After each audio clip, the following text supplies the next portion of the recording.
All righty, very good. So at least one of us is heard. Okay, so I'm going to probably just start. That way we have time for questions. Let me share my presentation here. All right. Okay, so as Amelia mentioned, we're going to be talking about fibroids. So fibroids are extremely common, and a lot of women that come to our practice who've been diagnosed with fibroids or maybe suspecting fibroids have a lot of questions, and it usually ranges from treatment options to, you know, can the fibroids come back once treated, to how should I choose my surgeon and kind of what questions to ask. So hopefully this webinar will address all of these questions. And again, feel free to put your questions in the chat. And then what I'll do throughout the presentation, I'll sort of stop to answer questions. So again, anytime if you have a question, just put it into chat and I will address it. Okay, so we'll talk about, again, treatment options, symptoms. I'll talk about briefly what the fibroids are, but I'm assuming that most of you who are joining kind of have a general idea of fibroids and even know some about the treatment options. But fibroids are non-cancerous tumors. They don't turn into cancer. They're solid tumors, so they're not cysts. So unfortunately, they grow over time. They're very, very common. 80% of African American women have fibroids. So again, it's an extremely common condition. And I always tell, patients and providers that we really should be screening for this condition. Unfortunately, the way medicine is right now and has been for a long time, they just we don't screen for fibroids, right? Doctors don't screen for fibroids. When you have abnormal bleeding or pain, you might get an ultrasound and find fibroids, but a lot of times fibroids are there before the symptoms begin. And a lot of times, patients, even with large fibroids, don't have significant symptoms, which leads to delay in diagnosis. And that's kind of a big thing with fibroids, that sometimes patients aren't even aware that they have fibroids, and the fibroids become very large and they compromise fertility, and cause major problems. But they're not cancerous. So again, they're not going to turn into cancer, but they can cause problems in different ways. So symptoms can vary. You could have abnormal bleeding, you can have pelvic pressure, bloating, lower back pain, frequent urination is very common as the fibroids become large, or difficulty urinating. So all of these things are due to fibroids taking up space. And again, risk factors are African American women. So if you have symptoms, or if you are African American, even if you're in your early 20s or even late teens, it is a good idea to get a baseline ultrasound. So just get a pelvic ultrasound. If you don't have fibroids, great. If you do have fibroids, they need to be followed closely if they're small, because they will get larger over time. So pelvic exams are not helpful. So if you say, well, I've been getting pelvic exams every year with my OBGYN, and they didn't say that I have fibroids, well, pelvic exams are pretty useless.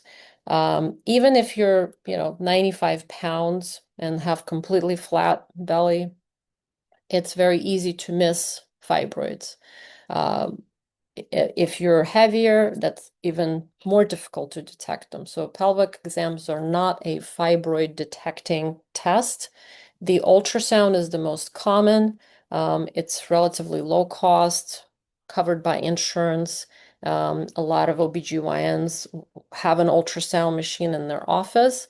So again, a pretty fast and easy way to diagnose fibroids. MRIs are often not needed.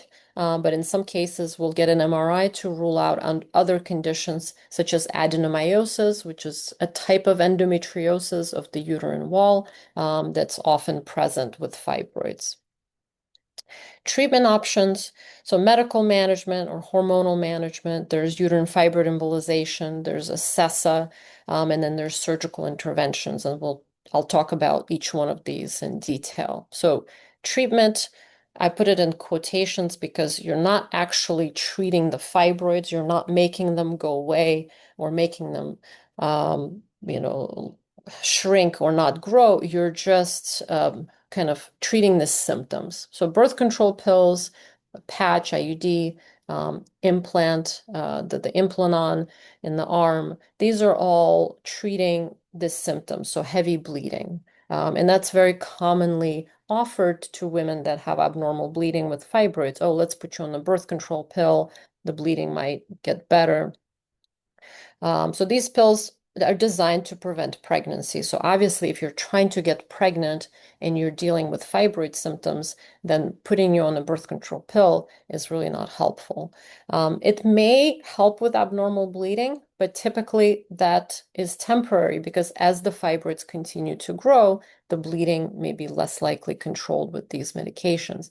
And none of these medications actually shrink the fibroids, right? So again, the fibroids will continue to grow. So you're really, what's happening is that you're just sort of delaying treatment rather than actually treating the fibroids.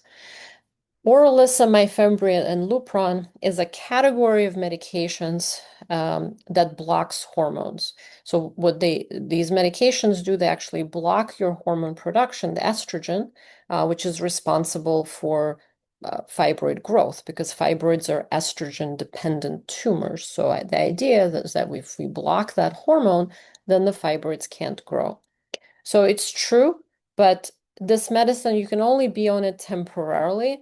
So it sort of, again, puts a band-aid on the problem, but doesn't address the actual problem, which is the fibroid itself, right? So also there are side effects. So you can have menopausal symptoms like hot flashes and night sweats, vaginal dryness. Depression is very common. So it's, I, in my practice, I use these medications for endometriosis, not for fibroids, because in my opinion, with fibroids, again, they're tumors that just need to be removed. We don't need to sort of continuously treat them with hormone blocking medication. It's not necessary to use these prior to surgery. So if you're going to have the fibroids removed, you don't need to try to slow down their growth or shrink them. It just sort of prolongs the time period leading up to the surgery, unless there's some physical reason why you can't have surgery. So, for example, if you're severely anemic and you cannot accept blood products and you're bleeding continuously and we can't do anything, we can't do surgery because your blood count is too low. We can't give you blood because you don't accept blood products. Then maybe in this situation, Lupron or any of the three medications might help to stop your bleeding so that we can eventually do your surgery. But otherwise, I typically wouldn't use it. Uterine fibroid embolization is another option, or short for UFE or UAE, which stands for uterine artery embolization. So this is a procedure that's done either through the groin or through the wrist in your hand. And small particles are injected into the blood flow to the fibroids. So the idea is that, okay, we're not blocking hormones, but we're blocking the blood supply to the fibroid. So tumors grow because they get blood flow from your body, depending on where the tumor is located. So in this case, the fibroids use uterine blood supply to get bigger. So by blocking this blood flow, you could stop the fibroids from growing. But there are few problems with this procedure. Number one is that this is not for patients. Sometimes, the doctors will recommend it knowing that the patient wants fertility, but if you go to any fertility specialist, they will tell you do not do embolization, all right? Because it can affect not only the blood supply to the uterus, but more importantly, the blood supply to the ovaries. So in up to 37% of patients, they experience actually decrease in ovarian function, which you obviously need to get pregnant.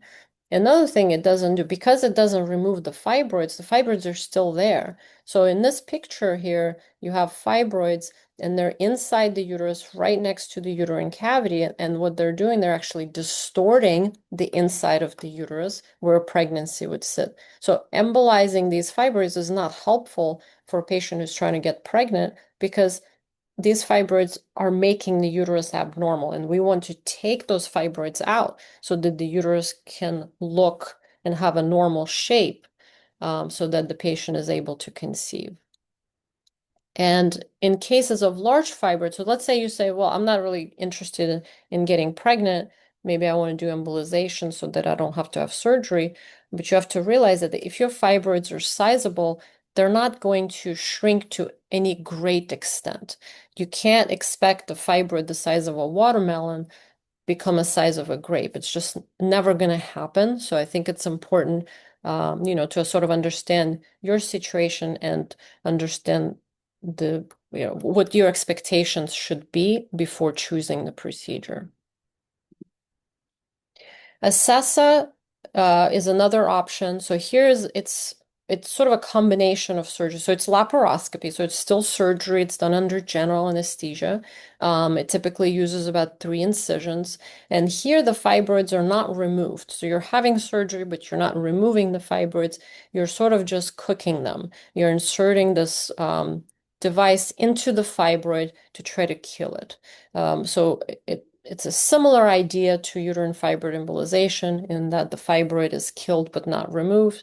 Again, it's going to be much less effective with smaller fibroids, with larger fibroids. And if you desire fertility, although it does not affect ovarian function, again, it's not removing the fibroid. And if the location of the fibroid is really a problem for pregnancy, it'll still be a problem because it's still there.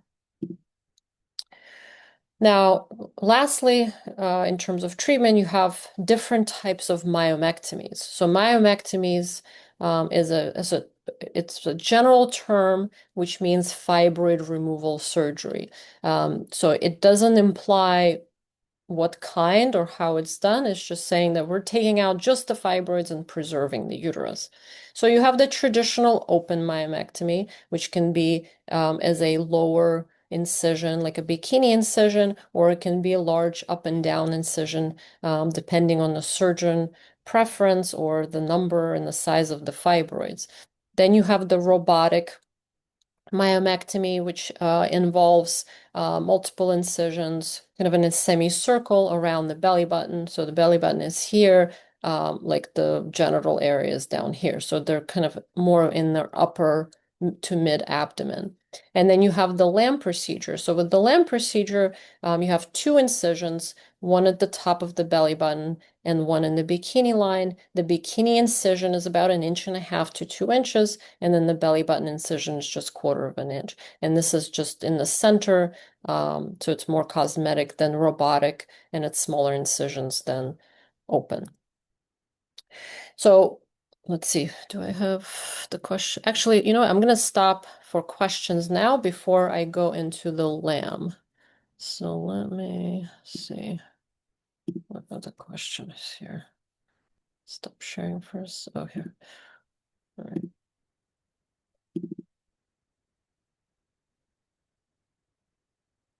What is GYN care?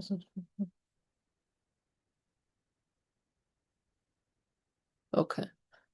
All right. I think we don't have any questions right now about, so I'm just gonna continue with this now.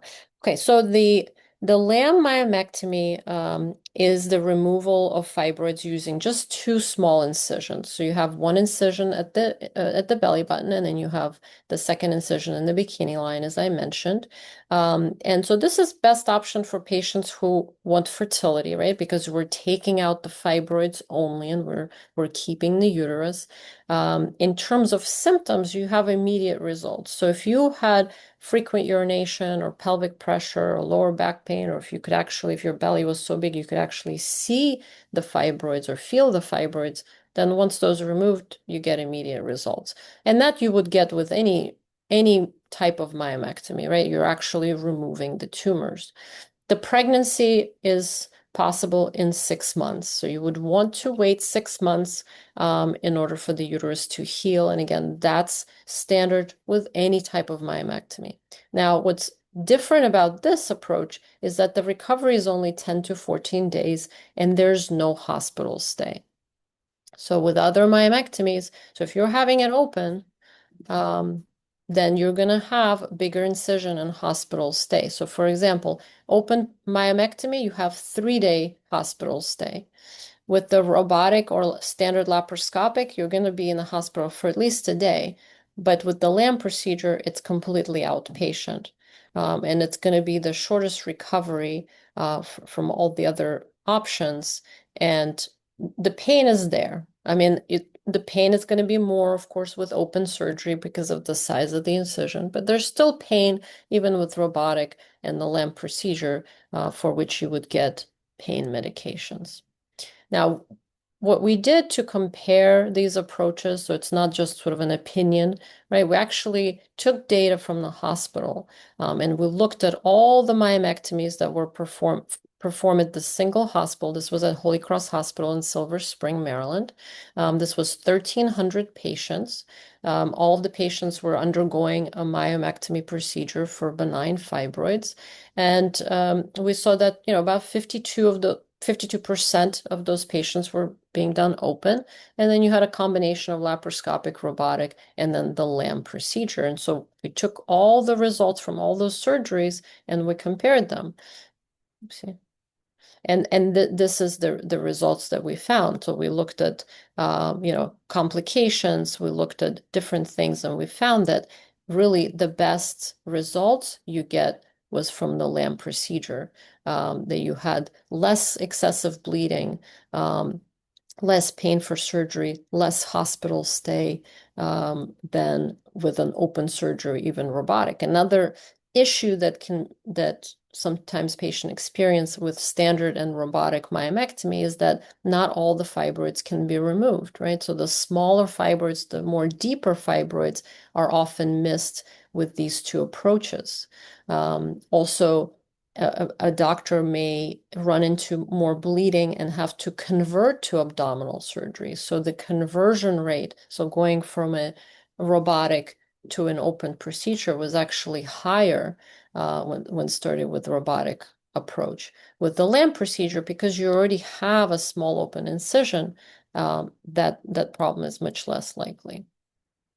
So this is a patient story, so kind of gives you an example of the type of patients we sometimes see. And this was a few years ago, but this is a 30-year-old patient who came in with a 2 months history of debilitating pain. All right. So prior to that, she never had any pain, no abnormal bleeding, no symptoms at all. And so she went to the ER because of the severity of the pain.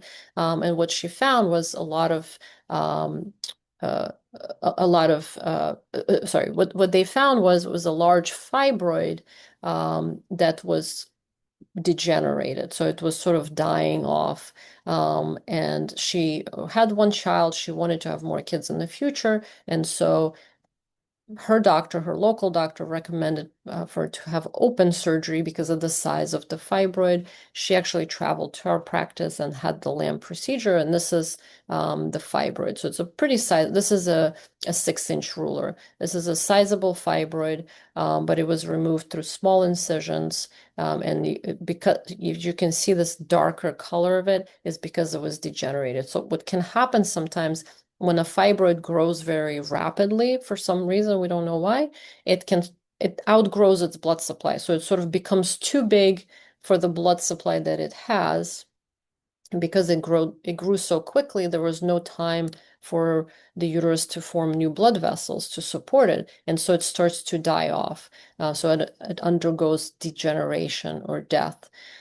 And so in that case, that can cause a lot of pain. That can also happen during pregnancy. So sometimes we see patients who have had who were diagnosed with fibroids during pregnancy. And although we don't see pregnant patients, but we see them sometimes after when they come in to discuss surgery. And so when a fibroid grows rapidly during pregnancy, it can also cause a lot of pain. So I typically tell patients if they have sizable fibroids to have them removed before trying to get pregnant. So this is an approach. So we use a small incision. We use a device called protractor. So it sort of keeps the incision open. It gives me a round opening for the incision. And then I'm just cutting this fibroid as I'm pulling it through the incision. So it's a long piece or strip. We don't use a morcellator. So a morcellator is a device that grinds up the fibroid into small pieces. The trouble with it, well, it's been discontinued, but the trouble with the morcellator is that small pieces can fly off into the abdomen.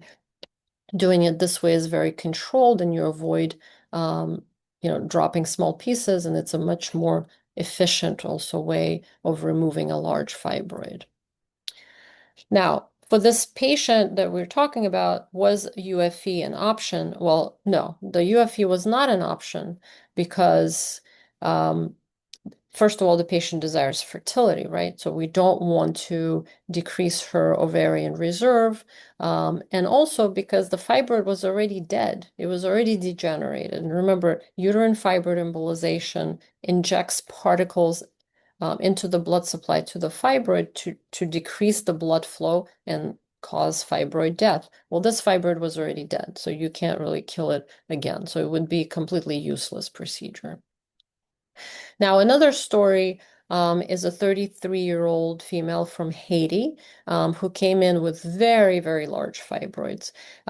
So she basically was reporting, pelvic pain, anemia, and just very large protruding abdomen. She was very, very thin, so it was extremely noticeable. And so she had a pelvic MRI, which showed multiple fibroids. One of which was 21 centimeters. So that's about like a watermelon size fibroid. And she underwent surgery. It was the lamp procedure. Again, 2 small incisions. She went home the same day. This is the fibroids that were removed. This is again the same 6-inch ruler. So this was that really big, big fibroid. And then there were, multiple other fibroids. The key here is that you see these little tiny ones.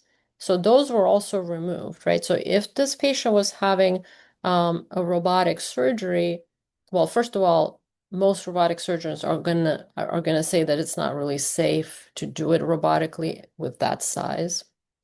But even if they were willing to try to do it on this patient, they would have missed all these little fibroids. So the advantage of the lamp procedure is that, again, you're able to remove very large fibroids, very multiple fibroids, but also you're not missing the really small ones.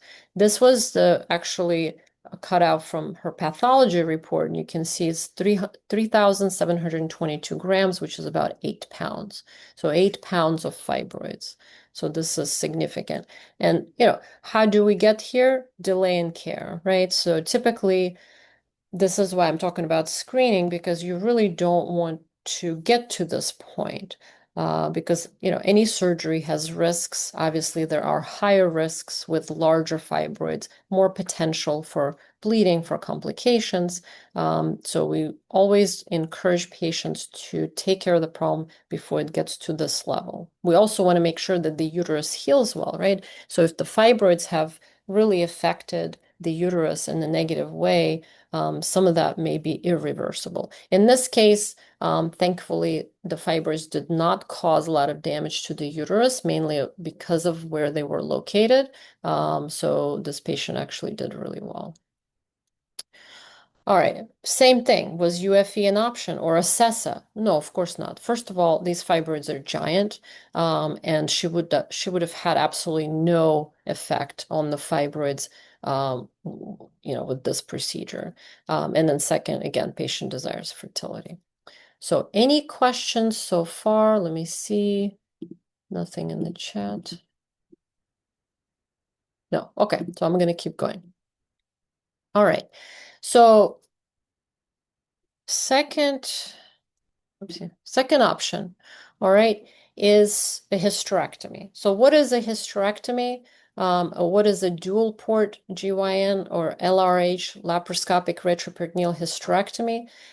So it's a procedure that uses two small incisions to remove the uterus, right? So in this case, we're not keeping the uterus. So this is for someone who doesn't want fertility. Maybe they already have kids, or maybe they never wanted to have kids, but they decided, okay, let me just get rid of the uterus. Now, why would they do that? Mainly because they don't want fibroids to come back, right? So fibroids do grow back, and typically the younger you are, the more likely they are to come back, just because there's a lot more time before menopause. So if you're looking for sort of more definitive treatment, meaning that you don't want to have to deal with fibroids again, all right? You have them, you don't want to have them ever again, then removing the uterus might be the right decision for you. Now, important to understand that hysterectomy doesn't mean removal of the ovaries, right? Hysterectomy doesn't mean you're going to go into menopause. It just means you're taking out the body of the uterus. And during this procedure, in order to be able to accomplish the surgery with small incisions, we used techniques like retroperitoneal dissection. It just means that we're sort of mapping out or visualizing or identifying very important structures to avoid complications like excessive bleeding or injury to structures like ureters. It's really kind of the best option because you have the least incisions, you have the best recovery, right? It's only 7 to 10 days. It's outpatient. So again, you're going home the same day, just like with the LAMP approach. You don't have to stay in a hospital.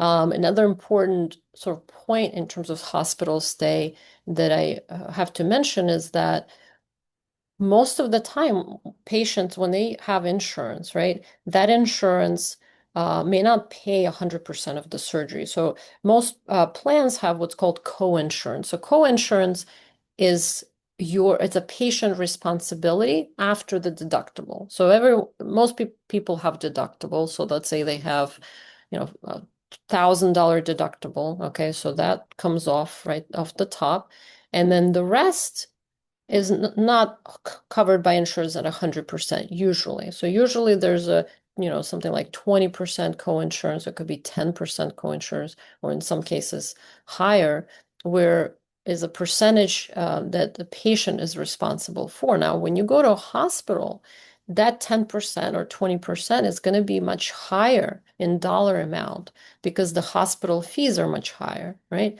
If you have open surgery, that's even more because you're staying in the hospital, and your cost of your surgery is not just the surgery itself, right? It's everything around it. So if you're staying in a hospital for 3 days, that's going to be part of the total bill, and you're paying 20% of that. So something to definitely keep in mind: if you can have your surgery done minimally invasively and outpatient, that's going to be not only gives you an easier recovery, but also going to be less expensive. The procedure, the hysterectomy is better than Acessa or UFE because we're, again, taking care of all the fibroids once and for all. You're relieving all the bulk symptoms because if you have large fibroids and you have the Acessa or UFE, most likely, again, you're not going to see a huge reduction in the size. And if most of your symptoms are from the size of the fibroids, the pressure, the frequent urination, you're not likely to see big improvement. So you really have to think about, what is the procedure you're getting and what are you expecting your symptoms to be like afterwards. And then the fibroids can't come back, right? We can keep the ovaries and we can keep the cervix. And that's going to depend on different factors, right? So if you're postmenopausal and you haven't had your period for 10 years, maybe you don't want to keep the ovaries because at that point they're not really doing anything, right? That's why you don't have any periods. If you've had, a lot of abnormal pap smears and have had ongoing problems with your cervix, maybe we don't want to keep the cervix. But typically, if the ovaries are still functioning and there aren't any issues with the cervix, we do keep the cervix. So that helps us preserve the pelvic floor support so that we're not disrupting any of the pelvic floor attachments. So it is a very nice option. Now, what is the difference, right? So we talked about the lamb being different from the robotic approach and from the open approach. Well, how about this dual port approach? So it's also more beneficial and has advantages over the standard laparoscopic or robotic or vaginal or open hysterectomy. So again, you have fewer incisions, right? But you also have less blood loss. You have shorter operative time, and there's overall shorter complications. Again, outpatient, and your recovery time is about 7 to 10 days. So this is just a little cartoon kind of showing the differences in incisions and locations. Also, because we're using the incisions that are midline, this gives you less pain postoperatively. And this was another study that looked at complications and kind of outcomes, comparing it to different other approaches.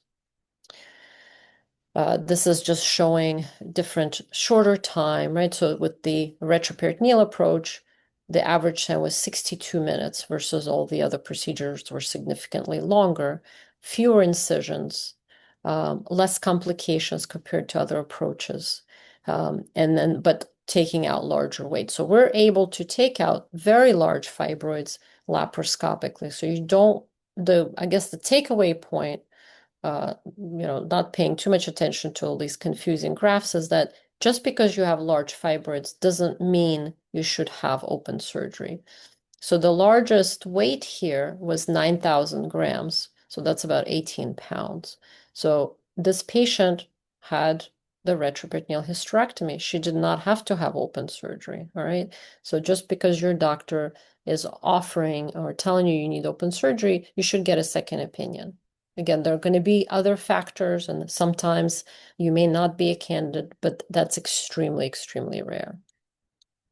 So this is another kind of patient story. So this is a 40-year-old patient who had a 30-centimeter fibroid uterus. So 30 centimeters, that's about this big.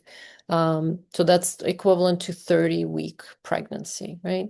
And so there were multiple fibroids within this uterus, but the largest one was about 15 centimeters. So her symptoms were mostly what we call bulk symptoms. So again, constipation and pain, discomfort. She had otherwise regular periods, didn't really have any anemia or issues with bleeding, but she did definitely notice kind of a larger belly over the years. She didn't want fertility, right? And she wanted to do a partial hysterectomy, preserving the cervix and the ovaries. And this was the final weight, 2,408 grams, which was 5.3 pounds. By the way, normal size uterus is only about 50 grams. So 50 to 60 grams is normal. This was 2,400 grams, right? So much larger. And again, it's from the fibroids just growing over time. This is pictures showing inside the abdomen. So this is the two ovaries that were preserved, and this is the cervix. And this is the uterus, which is mostly fibroids at this point. Because again, normal size uterus is very tiny. And as the fibroids grow, the uterus just gets replaced by tumors. Another story, this is a 46-year-old patient who actually had prior embolization in 22. And so MRI at that point showed about 30-centimeter uterus, almost to the level of the gallbladder, right? So your gallbladder is in the upper abdomen. Uterus should be all the way down behind your pubic bone. So definitely if your uterus is almost reaching the gallbladder, that's a problem, I would say. So she had a couple of fibroids, one 16 centimeters and another almost 10. So just to give you perspective, so 29 centimeters is about 11.4 inches. So that's like a watermelon. So a year after the embolization, the fibroids did not change in size. And again, that's a very important point. If you're thinking about the UFE or the UAE or Acessa, you have to look at like your fibroids. How big are they? If they're already very big, you're just not going to see the results you're looking for, and it's going to be a waste of time. So anyway, so we did the surgery, right? Removed it laparoscopically. So this is the uterus with the fibroid tissue, fallopian tubes. The cervix and the ovaries were preserved, pounds, 2,335. So it's about 5 pounds and some change. These are actually the uterine fibroid embolization particles, which to me totally looks like Mardi Gras colors because I used to live in New Orleans. But anyway, that's kind of what it is. But yeah, those particles stay in the uterus always, but obviously they get removed when the uterus is removed. So just to summarize, the advantage of hysterectomy, the partial laparoscopic hysterectomy versus Acessa or UFE, you get rid of the bulk symptoms, the fibroids go away forever, right? And then you treat the abnormal bleeding.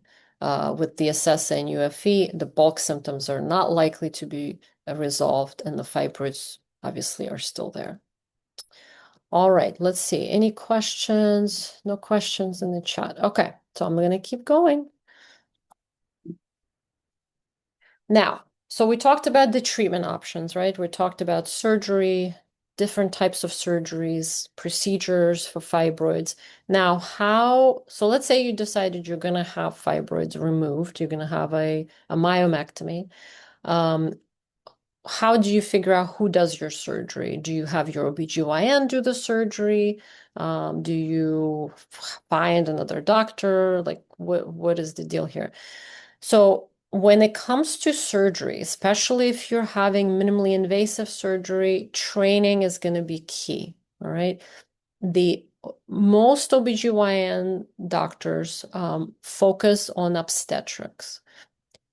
OBGYN is a very broad specialty. So unlike, urology or orthopedics or plastic surgery, so if you have two doctors who's been practicing orthopedic surgery for, let's say, 15 years, their skill level is going to be very similar. I mean, of course, there's some very good surgeons and some that are, average, but for the most part, their training was the same and they've probably had the same surgical experience if they've been practicing for the same amount of time. That's not true for OBGYN because it's a very broad specialty. And within it, you have subspecialties. So there are subspecialties of OBGYN that have nothing to do with surgery. So, for example, maternal fetal medicine, which focus on high-risk pregnancies. They don't do any surgeries. Sometimes they do C-sections to deliver babies, but they're not doing anything outside of pregnancy. You have urogynecologists that focus on incontinence and pelvic floor prolapse procedures. And they're not going to be doing your fibroid removal surgery, right? You have fertility doctors that specialize in fertility. They don't do surgery. So it's very important to understand that, like, you got to figure out what does this OBGYN, what do they actually do? What do they specialize in? The regular, your general OBGYN is mostly going to be delivering babies, and only a small part of their practice is actually GYN, right? Gynecology. And then even smaller part of it is going to be surgery. So unless that OBGYN kind of decided to focus their practice on surgery, they're not going to be doing a whole lot of it. In order to focus on surgery, it does require extra training, right? So you have kind of the surgical subspecialties of the OBGYN. So you have GYN oncology. So those doctors specialize in surgery for removal of cancer, right?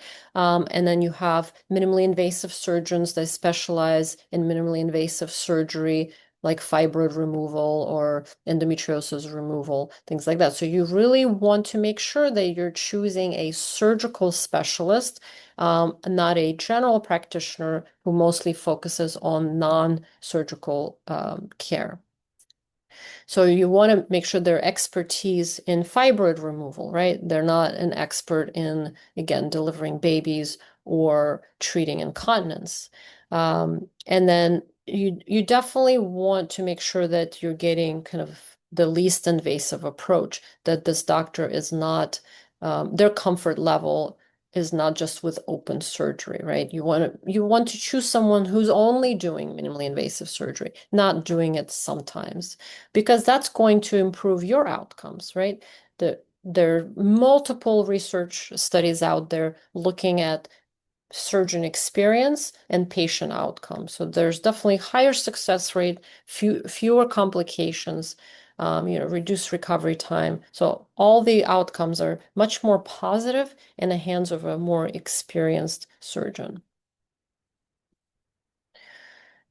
So key qualifications, surgical training and minimally invasive surgery. And then, so how would you sort of quantify it? What kind of questions do we need to ask the doctor to find out if they are, an expert? I think the simplest way is to find out how many procedures do they do. Um, Not how many years in practice, right? So unlike that example of orthopedic surgeons who've been in practice for about 15 years and done probably the same number of surgeries is not the same for an OBGYN. If you have an OBGYN who has been in practice for 20 years, but this whole time has been delivering babies, they have not done a lot of surgery, all right? And as far as you're concerned, they're going to be much less experienced than someone who's only been doing surgery for 5 years, but that's all they've been doing. So it's very important, again, how often do they do this surgery, right? Compare it to anything else, musician or athlete, right? So you have a tennis player who trains hours every day versus some guy who just plays with his buddies on the weekend. So it's a completely different level of skill. And so, again, asking, do you deliver babies? How many surgeries do you perform? So don't ask per year because like that number should be really high.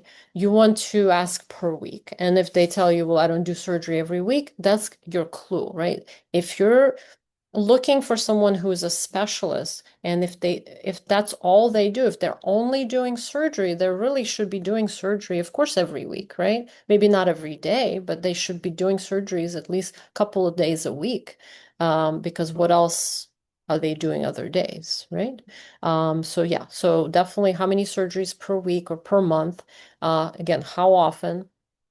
And then the very important question, what percent of the surgeries is done laparoscopically versus open? Because again, if you're looking for a specialist uh, in minimally invasive surgery, then you would assume that they're just doing laparoscopic surgery, right? If they're doing half of their fibroid removal surgeries open, then that's not right. That's kind of that means that their laparoscopic approach must not be that successful if they're still doing significant number of open surgeries. So very important question to ask. And, please be your own advocate, right? Don't feel bad. So especially if let's say you're talking to your OBGYN that you've known for many years, you can still ask those questions because it's not that you don't like them or you don't trust them. You want to make sure that they're the right person to do your surgery. And vice versa. They probably don't, they want you to have a successful surgery that you want, that you deserve. Another question, what is the likelihood that you will convert to open surgery? Um, Again, if this person is mostly doing open surgeries and then there may be going from laparoscopic to open within the same procedure because they can't get it done laparoscopically, like that's very important thing for you to know and to understand. And then fellowship training, again, you're trying to find out, have they had extra surgical training to give them the skill to get these surgeries done in a certain way. So another story, 51-year-old patient with presents for evaluation for abnormal bleeding. So this will give you kind of a good idea of how, you know, sometimes I see patients, so there are sort of two categories, right? So sometimes the patient never knew they had fibroids, right? So it's like the fibroids were growing and no one knew about them. So that's one scenario, definitely very common, more common than you would think. And then another scenario is that a person has known about their fibroids for a very long time and their OBGYN has been sort of managing it conservatively to a point where we're like treating the same issue for many years without things getting better. So that's what I mean by delay in care.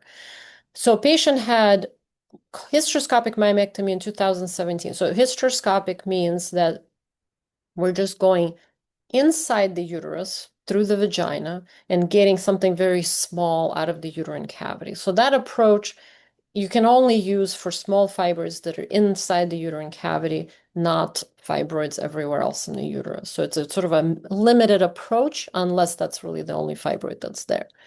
So that didn't work. Then she had another procedure that's called endometrial ablation in 2020, which is a procedure where the uterine lining gets burnt so that the periods go away. So it resolved the bleeding for some time, but then the bleeding came back. All right, so it didn't work. So now we've had two procedures that did not work. Then she had an IUD that then eventually migrated and was removed in 23. So now we're at three procedures. Then she was put on a birth control pill, and that's where what she's been on when she came to see us.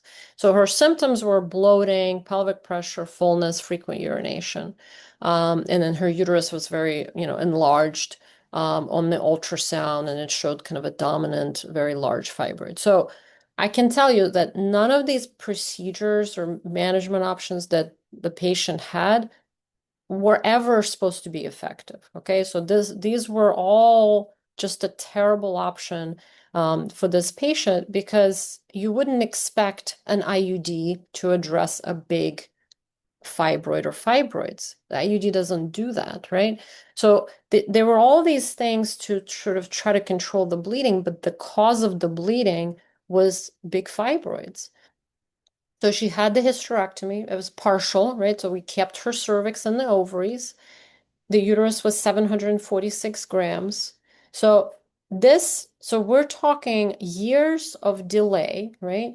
And incorrect management that could have been already taken care of in 2017. But this is, a perfect example that you can't sometimes rely on the OBGYN, even if you have a good relationship with them, you have to get a second opinion, right? Because, going through treatments that are ineffective is really, it's not good. So be your own advocate, right? Ask other questions. So kind of understand what are your expectations from this procedure and ask, will these things resolve, right? So if I have pelvic pressure and frequent urination, is the procedure you're offering me, is that going to take care of it? Or is it only going to take care of my bleeding, right? Or I want to get pregnant. Is this procedure the best procedure for me if I want pregnancy, right? Is it the safest? Not has anyone ever gotten pregnant after embolization? Because I think, that it's very important. So yes, there are many documented pregnancies after embolization, but that's not the same as saying it's the best procedure for someone who wants to get pregnant. What is the likelihood of needing another surgery or procedure in the future? Also very important, right? So if your goal is to not have to deal with fibroids again, then you don't preserve the uterus, right? If fertility is not desired. So, these are all very important questions that need to be answered before choosing the procedure. And then, of course, if your doctor says, I don't think you're a candidate for minimally invasive surgery, don't take their word for it. Ask them for a referral, right? So if they can't do it, can someone else do it? Or if they say, they don't know anyone, you can do your own research, but definitely seek a second opinion because you have to be comfortable with the procedure, right? And you have to know all your options. That's very important. I think that is it. No, yes, this is it. All right, I'm going to stop sharing, and then there is a question here. Okay, Q&A box. Oh, there's a Q&A box. Okay. Um, let's see. What is the largest fibroid that can be removed with the lamp procedure? Does it matter where the fibroids are located? as to whether or not the limb procedure can be used. So no, so that's the beauty of the limb procedures, that it doesn't matter where the fibroids are, or how big they are. So if you remember our patient from Haiti, who had the lamb procedure. So this is pretty big. All right. So again, 6-inch ruler here. This is a large table.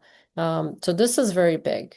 And this was removed through the lamb approach. So it really doesn't matter. The location also doesn't matter. Whatever can be done, let's think of it this way. If a doctor is giving you an option of open myomectomy, that means it can be done through the lamb approach. All right.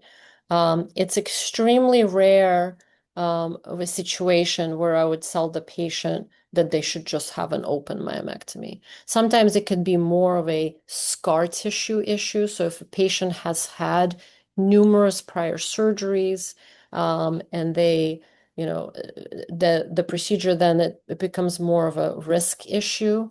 And then I may tell them, I don't recommend a myomectomy at all, but if they still want to have it, then they should consider open. Oops, let's see. All right. Hello from all right. So yeah, so we'll make this webinar available, the recording, to the participants, so you'll definitely have access to the presentation. And okay, and another question. When doing a partial hysterectomy or lamb, will you be able to see if there's also endometriosis? Is there any other way to see if endometriosis is also an issue? Yes, so this is actually a very good question. I'm glad you asked, because endometriosis is extremely common. So it's another condition that we see all the time. So at least 50% of patients who have fibroids, we find endometriosis at the time of the surgery. So that's a pretty high number. Endometriosis is abnormal tissue growing outside of the uterus. You can also have what's called adenomyosis, which is abnormal tissue growing inside the uterus. So that absolutely can be found during surgery. So that's the beauty of minimally invasive surgery, because with the camera, you can actually see the endometriosis, because those lesions can be very, very tiny, and they are typically located behind, underneath the uterus. So yes, during the surgery, we see them, and we remove them at the same time. Another question here is, do your office offer virtual consultations? Yes, we do. We actually do routinely do virtual consultations, and we do phone consultations. We do see a lot of travel patients. So yeah, definitely, if you're, again, second opinion, um, absolutely, it's not a problem. We can always go over, everything with you, and then you can decide what works best for you. But yeah, it's important to take kind of each situation, right, as different, because everyone has different history, right? Different surgical history, different desire for fertility, different plans, different fibroids, different locations. So really, it's very rare to have exactly same plan, because there are just so many details, nuances. All right, another question. Is lamb myomectomy or the dual port hysterectomy available in Montreal, Quebec? Okay, yes, that's a good question. So I don't know. I think you would have to kind of search around. It's less likely, but I would say not impossible. Um, my experience with Canadian patients is that the main issue is really the length of time that it takes to schedule surgery. So we see a lot of patients that travel from Canada. They'd say that, I was given, like, I can't have my surgery for another 6 months. So it's a longer wait time. And also less access to minimally invasive surgery, less incentives for physicians to offer minimally invasive surgery. Um, so just because of the different medical structure. So I would say, if you're able to travel, that's probably going to be your best bet. Um, But yeah, we don't charge for virtual consultations. So again, I think you have sort of there's no definitely no commitment if you just want to discuss your case. And a lot of times, you can send us your imaging reports and we can kind of take a look at your history and make a recommendation, and then you can decide what you want to do. Let's see. Okay, I don't see any other questions. But yeah, I think, this was great.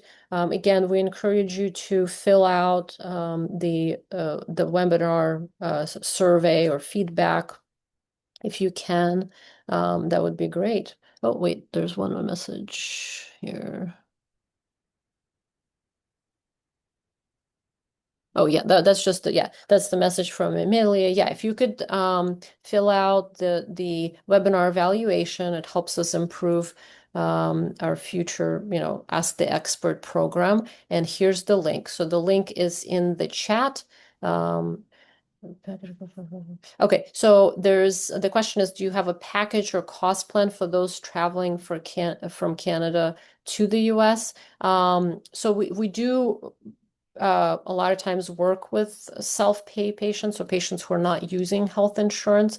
So you would definitely, we have a separate financial counselor who does that. So we can absolutely work with you with that. Right, but we do participate with insurances. So definitely, and this is something kind of for another talk, another time, hopefully soon, but you do not have to go to a cash-based surgeon to have good surgery, right? So there are good surgeons throughout the country who accept your insurance. So you can still use insurance benefits. You can have your surgery in an outpatient center that further decreases your cost. So we really, in our practice, we really believe in value-based care. So sort of low cost and best results. So, all right. Well, it sounds like it's time for us to get off, but I'm glad that hopefully this was helpful. Thank you so much for joining us, and we're going to try to do this. Once a month, different topics. Fibroids definitely very common. Thank you for the and endometriosis. So we'll talk about ovarian cysts, so kind of all these different topics that are very extremely important for sure. All right. Thank you all. Take care. Bye-bye.